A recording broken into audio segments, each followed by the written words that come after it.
کہ اس کی جنت جو ہے نا وہ دوزخ ہے اصل میں، اور جو اس کی دوزخ ہے وہ جنت ہے۔ دجال کا جو ٹائم ہوگا وہ ایگزیکٹلی نوح علیہ السلام کا ٹائم ہوگا۔ سائنس بھی آہستہ آہستہ خرامہ ڈسکوریز کر رہی ہے۔ مسلمان نے کوشش چھوڑ دی۔ دجال بھی عام دماغ کے بس کی بات نہیں ہے۔ دجال کا ٹائم نوح علیہ السلام کا ٹائم کا ری پلے ہے۔ نبی علیہ السلام نے ارشاد فرمایا کہ نوح علیہ السلام سے لے کے آج تک میرے تک کوئی ایسا نبی نہیں گزرا کہ جس نے دجال کی وارننگ اپنی امت کو نہ دی ہو۔ تو ہمیں پتہ ہے نا نوح علیہ السلام سے پہلے کافی سارے نبی گزرے ہیں، سوچیں تو صحیح، حضرت آدم سے لے کر نوح علیہ السلام تک۔ تو نوح علیہ السلام سے ہی کیوں شروع ہوا ہے یہ سارا سلسلہ؟ کہ اللہ تعالیٰ قانون نہیں، دنیا اور کائنات کے قانون اللہ پابند نہیں ہے، مگر ان قانون کو توڑتے نہیں ہیں۔ انسانوں کے لیے وہ ایکسیپشنز نہیں کریٹ کرتے تاکہ انسان کے اوپر حجت انہی قوانین کی رہے، اور یہی قوانین ہی ہیں جن کے تھرو آپ نے یہ سمجھنا ہے کہ یہ وہ کرے کے اوپر جو فزکس کے لاز ہیں، خالی یہ قانون نہیں ہے۔ سائنس بھی آہستہ آہستہ خرامہ ڈسکوریز کر رہی ہے، اپنی طرف سے جو مرضی کر رہی ہے، مگر کوشش کر رہی ہے۔ مسلمان نے کوشش چھوڑ دی ہے، جس سے آپ کو خود ہی سمجھ آ جائے گی کہ دماغ تیار ہی نہیں کیا جاتا مسلمان کا۔ حضرت آدم علیہ السلام جو کہ جنت سے دنیا میں آئے ہیں، ان کے ڈائریکٹ اپنی جو پہلی اولاد ہے ان کی، اور ان کے بعد ان انبیاء کی سیریز جو نوح علیہ السلام تک، ہمیں ادریس حضرت نوح سے پہلے کے، حضرت نوح علیہ السلام سے یہ سلسلہ شروع ہو رہا ہے دجال کی وارننگ کا۔ تو کوئی واقعہ ہونا چاہیے یہاں پہ جس کے لیے ہمیں تھوڑی سی کتابیں کھولنی پڑیں گی، اور وہ کتابیں ہیں ہمارے پاس، انجیل کے اندر بھی اور توریت کے اندر بھی یہ ثبوت اب ہمیں مل چکے ہیں۔ ان کے پاس تو پہلے سے تھے، وہ جس اینگل سے دیکھ رہے تھے نا یہ سارے کے سارے معاملے کو، وہ بہت ضروری ہے کہ ہمیں پتہ ہو کہ وہ کیا اینگل ہے۔ اور ہمارے نبی علیہ السلام نے ہمیں جب نوح علیہ السلام کا بتا دیا ہے تو چابی دے دی ہے، اب ہم نے وہ تالا ڈھونڈنا کہاں پہ لگتی ہے۔ ان دونوں کی جو کتابیں نا ان میں کافی ڈفرینس ہے، انجیل میں کافی ڈفرینس ہے نمبر آف بکس کا اور ٹائپ آف بکس کا۔ ان تین میں سے دو ایسی کتابیں ہیں کہ جس میں صریحاً لکھا ہوا ہے، اور جو تیسری کتاب ہے جو کنگ جیمز کی کتاب ہے اس میں سمبولکلی لکھا ہوا ہے۔ کیتھلکس نے تو صریحاً لکھ دیا ہوا ہے کہ دجال کا جو ٹائم ہوگا وہ ایگزیکٹلی نوح علیہ السلام کا ٹائم ہوگا۔ سب سینیریو وہی ہوگا، رولز آف دا گیم وہی رہیں گے، وہی والے قوانین کے اوپر وہی جنگیں چلیں گی، اسی طریقے سے جس طریقے سے نوح علیہ السلام کے ٹائم پہ جنگیں چلی تھی۔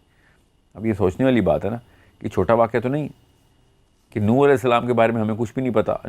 اور میں آپ کو پھر بتا دوں، ایون کرسچن لٹریچر کے اندر بھی اتنا کچھ نہیں لکھا ہوا۔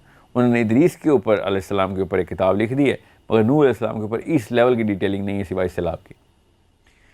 ہے ڈیٹیل، مگر یہ نہیں ہے کہ لڑائی کیا ہوئی، کس طرح کے اوزار استعمال ہوئے، ہتھیار کس طرح کے استعمال ہوئے۔ اوزار کا مطلب کشتی بنانے کے لیے کون سے اوزار، لڑائی کے لیے کون سے ہتھیار، کس طرح کی جنگ تھی، کس قسم کی مخلوقات تھی جس کے ساتھ جنگ تھی۔ اس کا تذکرہ ایتھیوپینز نے کیا ہے بڑی تفصیل سے، ایتھیوپین بائبل کے اندر ہے۔ Ethiopian Bible is the number 3 biggest sect in Christianity.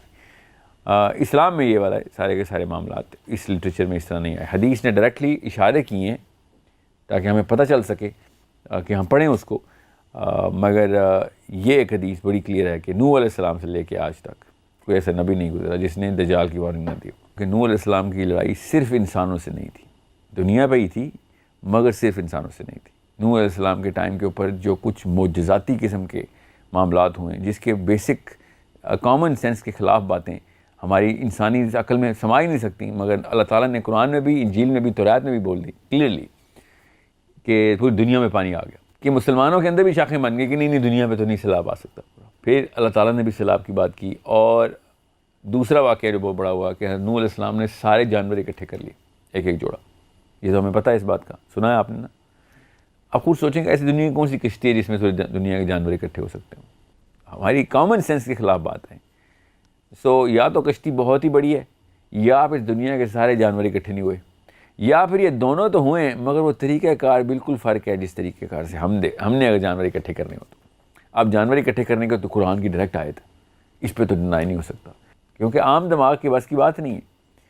غور سے سمجھیے گا، دجال بھی عام دماغ کے بس کی بات نہیں ہے، بس یہ یاد رکھیے گا۔ یہاں پہ مقصد دجال ہے، یہاں پہ اینڈ آف ٹائم ہے، آخری زمانہ ہے، اور کہانی نوح علیہ السلام سے شروع کرنی پڑتی ہے ہر دفعہ۔ اور خود انجیل گواہی دے رہی ہے، میں کون سی سائنس کے، آئنسٹائن نے تو نہیں لکھی نا انجیل نے جب گواہی دی ہے کہ دجال کا ٹائم نوح علیہ السلام کا ٹائم کا ری پلے ہے۔ ابھی میں بتاتا ہوں کیسے ری پلے۔ سو دجال کیا کرے گا؟ دائیں ہاتھ میں جنت اور بائیں ہاتھ میں دوزخ لے کے پھر رہا ہوگا. اور نبی اسلام نے شاہ فرمایا کہ اس کی جنت جو ہے نا وہ دوزخ ہے اصل میں، اور جو اس کی دوزخ ہے وہ جنت ہے. اب اصل میں بھی وہ دائیں ہاتھ میں جنت اور بائیں ہاتھ میں دوزخ لے کے پھر رہا ہے. یہ اس لیے میں آپ کو بتا رہا ہوں، نوح علیہ السلام نے پوری دنیا کے جانور اکٹھے کیے ہیں، اور نوح علیہ السلام کے اوپر بہت ضروری ہے کہ آپ کو پتہ ہو کہ دیر سم تھنگ ایلس، ایک اور واقعہ ہے جو کہ قرآن میں لکھا ہوا ہے، جو کہ مسلمان ڈسکشن میں نہیں لے کے آتے. بس قرآن میں یہ آیت ہے کہ انہوں نے 950 سال تبلیغ کی، تو 950 سال سے لمبی عمر ہے ان کی. قرآن نے بتایا، اس لیے پتہ ہے کہ صرف ایک ہی نسل کیوں ہے نوح علیہ السلام کی، اور چھوٹے سے 40 بندوں کا قبیلہ ہی کا گار ہے. یہ تو کم از کم 50 نسلیں نکلتی ہیں خالی پوتوں کی، ان کے آگے سے پوتوں کی، پھر پوتوں کی. 54 جنریشنز لینئر ورٹیکل آتی ہے. یہ والی بات کیوں نہیں سوچتا مسلمان کہ نوح علیہ السلام نے 950 سال تبلیغ کی اور ایک ہی نسل کے بیٹے ہیں؟ اس کا مطلب ہے ٹائم کا کانسیپٹ کچھ اور ہے اس وقت. اور ٹائم کا کانسیپٹ کچھ اور ہونا اس لیے بھی ضروری ہے بیکاز یہ والی ڈیمینشن جس میں ہم ٹائم دیکھ رہے ہیں، اس ڈیمینشن کے اندر یہ سارا معاملہ نہیں ہو رہا. اور اس وجہ سے ہی آپ کو ایکسپلینیشن میں آسانی ہوگی. پورے جانور اکٹھے کرنے کے لیے جو وقت درکار ہے، جو ریسورس درکار ہے، وہ اس ڈیمینشن کی ریسورس نہیں ہے. یہ کام دجال جب کر رہا ہے تو ہمارا کوئی نہ کوئی امیجری بن رہی ہے. کڑی جوڑنی پڑے گی کہ ساحل صاحب نوح علیہ السلام کے اوپر اتنی بحث کیوں؟